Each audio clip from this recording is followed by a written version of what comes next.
The studio lights were on, the cameras were rolling, and everything looked like a normal television interview until one sentence changed the atmosphere completely and froze an entire nation in silence, because what Modi said next was not loud, not aggressive, but disturbingly calm. And within seconds the host had no follow-up, the producers had no control, and millions of viewers across America felt the same uneasy question forming in their minds, realizing that this was not just another viral moment, but a statement that would be replayed, analyzed, feared, and remembered long after the broadcast ended. The studio lights burn white and unforgiving. They hum like insects trapped in glass. I sit behind the monitors, fingers cold against warm plastic. Coffee tastes bitter, metallic, wrong. The air smells of dust, ozone, and nervous sweat. Every screen shows the same frame. Familiar desk. Familiar host. Familiar guest. Piers Morgan leans forward, jaw tight, eyes sharp. The room grows quieter than silence. Modi speaks, calm and measured. To come. His voice slips through the speakers like a blade through silk. The words land softly. Then they echo. I feel them before I understand them. Pressure behind the eyes. A tightening in the chest. Someone behind me inhales too loudly. Chair creaks. No one laughs. No one moves. The cameras keep rolling. The red lights refuse mercy. Modi continues. Gaze steady, expression unreadable. Each sentence feels heavier than the last. The studio seems to shrink. Walls inch closer. Lights glare brighter. My ears ring as if a door has slammed shut inside my head. Piers blinks once. His smile does not return. Across America, living rooms freeze. Remote controls pause midair. Breaths catch in throats. Social media erupts like dry leaves meeting flame. Producers shout without sound. Headsets crackle with panic. I taste salt as my lip bleeds where teeth press too hard. Modi says the line that changes the temperature of the world. The monitors flicker as if they heard it too. A silence drops so hard it feels physical. My stomach twists. The floor seems unsteady beneath my shoes. Piers opens his mouth, then stops. For the first time he has no question ready. The clock on the wall ticks louder than thunder. Modi looks straight into the camera. Straight into millions of eyes. His next words begin to form, slow and deliberate, and I realize the shock has only just begun as the feed stays live and his voice lowers and the room braces for what comes next as my hand reaches for the mute button and hesitates because the sentence is already unfolding and there is no way back now. His voice drops another degree. Not louder, sharper. The kind of calm that makes alarms unnecessary. The studio air turns thick, like breathing through cloth. I hear my own pulse in my ears. The camera lens seems to lean closer. Modi speaks again, slower now. Each word spaced with intention. Each syllable placed like a stone on glass. I feel heat rise along my neck. Cold spreads across my hands. Someone whispers a prayer behind me. Another person swallows hard. The monitors show Piers Morgan frozen in a half expression. Not anger. Not curiosity. Something closer to disbelief. Modi describes consequences without raising his voice. That is what makes it unbearable. The lights flicker once. Just once. Enough to make every heart jump. A producer grips the edge of the desk so hard his knuckles pale. I smell burning dust from an overheated cable. Or maybe it is fear. My mouth goes dry. Modi continues, eyes unwavering. He speaks of power as if it breathes. As if it listens. As if it remembers names. Piers shifts in his chair. Leather creaks like a warning. He tries to interrupt. The attempt dies before reaching sound. Modi does not stop. Across the ocean. Headlines begin forming before sentences end. Phones vibrate endlessly. Servers strain. Screens refresh faster than thought. I feel the room tilt slightly like a ship changing course. Modi mentions a truth long whispered but never spoken aloud on such a stage. My stomach tightens. A low murmur escapes the control room. Someone says this is not in the briefing. Someone else says it is too late. Piers clears his throat. The sound echoes too loudly. Modi turns his head a fraction. That small movement feels enormous. The camera zooms in without instruction. Every wrinkle, every breath, every blink magnified. Modi continues, voice steady, almost gentle. The gentleness makes it worse. It feels like standing at the edge of a deep well and hearing your own name called from below. Sweat trickles down my back despite the cold air. I glance at the emergency switch again. My finger hovers. Time stretches thin. The words coming through the speakers feel irreversible. Modi references actions, not threats. Outcomes, not warnings. The distinction lands like a punch to the ribs. Piers finally speaks, one word only. Question. Hangs there, fragile. Modi answers without hesitation. The answer feels final. A sound escapes the room, half gasp, half groan. Feel my legs weaken. The studio clock keeps ticking. Relentless. Unimpressed. Modi looks directly into the lens again. His final sentence in this stretch begins slowly, deliberately, carrying weight that presses against the walls, against the screens, against every viewer watching in stunned silence as the realization spreads that this moment will be replayed, dissected, argued, feared, and remembered long after the lights cool and the chairs empty, and the broadcast continues forward without mercy as his voice carries on, and the tension tightens further with no release in sight. The sentence stretches on like a shadow at sunset. Longer than expected. He speaks with the certainty of someone reading from memory. Not notes, not prompts, memory. The control room feels smaller with every breath. Air vents rattle softly overhead. The sound feels intrusive, unwelcome. I notice the smell of hot circuitry growing stronger. Plastic warming. Metal heating. Something is close to failing. Maybe the equipment. Maybe yes. Modi pauses for a fraction of a second. Not enough to interrupt. Enough to let fear catch up. Piers nods once, slowly. His eyes do not blink. The audience seating beyond the cameras is empty. Yet it feels crowded. As if unseen figures lean forward in every chair. Listening. Waiting. Modi resumes, voice steady as stone. He names ideas that were never meant for daytime television. He frames them carefully. Too carefully. Each phrase lands with precision. No excess. No softness. I feel a vibration through the floor. Truck passing outside. Or thunder. Or imagination running wild. My palms leave damp marks on the console. I wipe them on my jeans without looking down. No one speaks in the room. Even breathing feels loud. The screens show the same moment from different angles. Piers from the front. Modi from the side. A wide shot capturing the distance between them. That distance feels symbolic. An ocean compressed into a few feet of studio floor. Modi references history without dates. Decisions without names. Patterns that repeat because no one stops them. My throat tightens. I realize I am leaning forward. Everyone is. As if closer proximity might soften the impact. Does not. Piers shifts again. His hand moves toward his notes. He does not touch them. The pages remain pristine. Useless. Modi continues, tone unchanged. That calm feels unnatural now.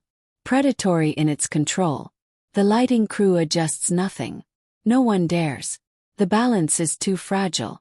One wrong move could shatter it. I hear a faint ringing. High-pitched. Persistent. Might be feedback. Might be my nerves. Modi delivers another line that sends a ripple through the room. I see shoulders tense. Jaws clench. Eyes widen. Across the screens, ticker bars explode with urgent text. Breaking updates stack on top of each other. Too fast to read. Too loud to ignore. Modi does not acknowledge any of it. He speaks as if only one person exists. The viewer. The one sitting closest to the truth. Piers finally exhales. The sound is shaky, barely controlled. He tries again to steer the conversation. His voice enters polite, measured. Modi listens. He nods once, then responds. The response dismantles the question entirely. Not aggressively, methodically, like removing bolts from a structure already under strain. I feel something shift in my chest. A slow understanding. This is not an argument. This is a statement unfolding in real time. The studio clock passes another minute. No one notices. Modi lowers his voice further. The microphones pick up every detail, every breath, every subtle emphasis. The intimacy feels invasive, as if he is speaking directly into the ear of the nation. I imagine millions leaning closer to their screens.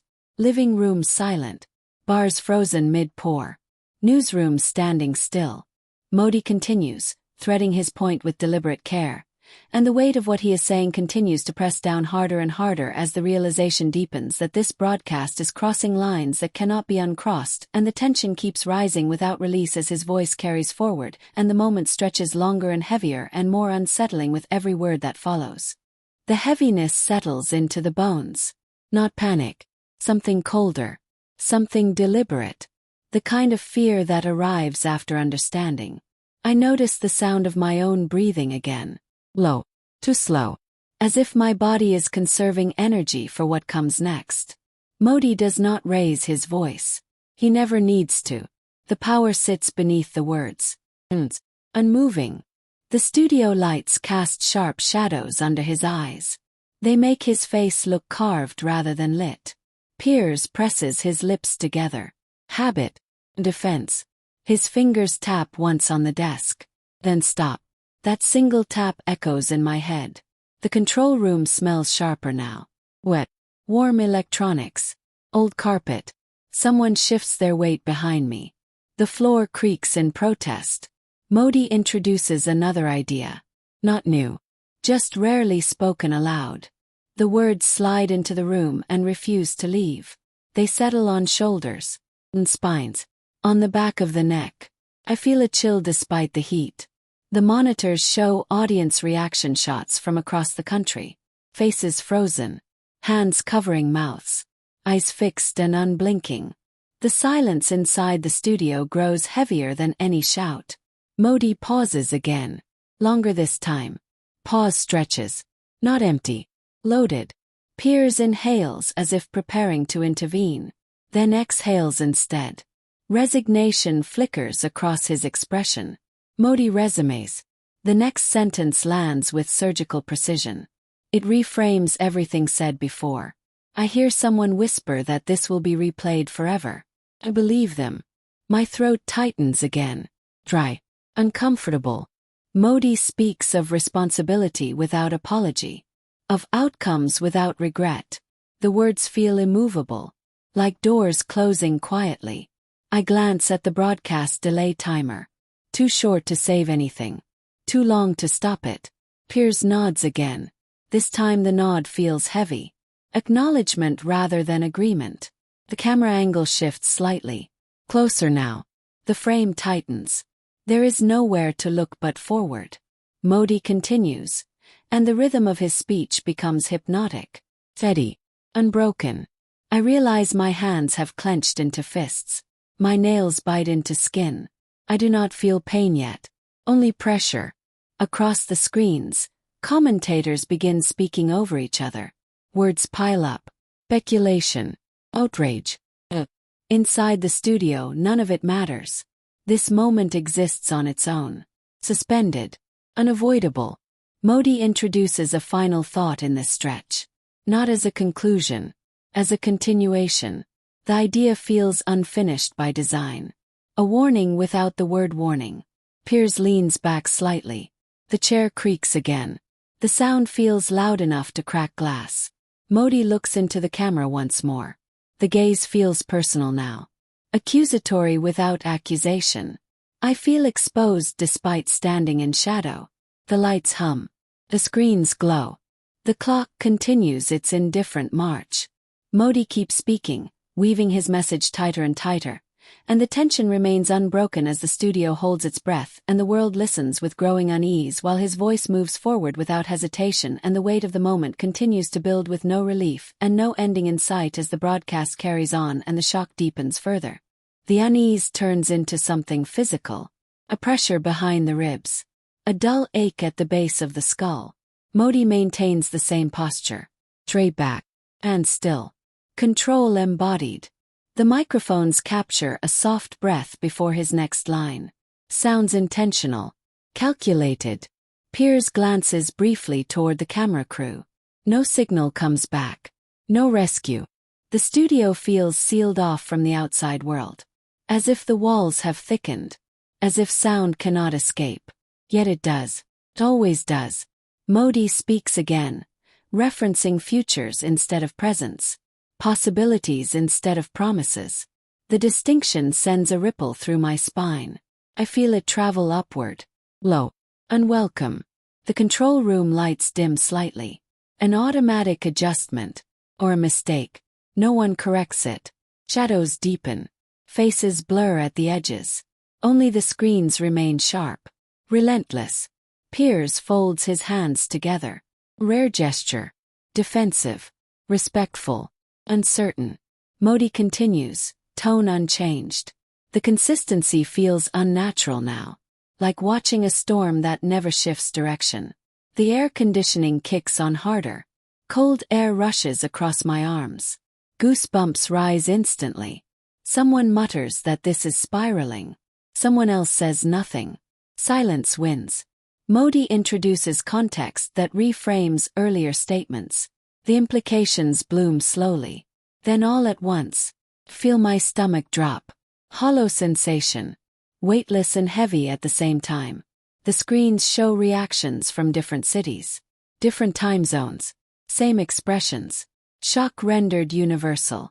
Piers finally speaks again. His voice is steady but thinner now. He chooses his words carefully. Too carefully. Modi listens without interruption. That alone feels intimidating. When he responds, he does not correct. He clarifies.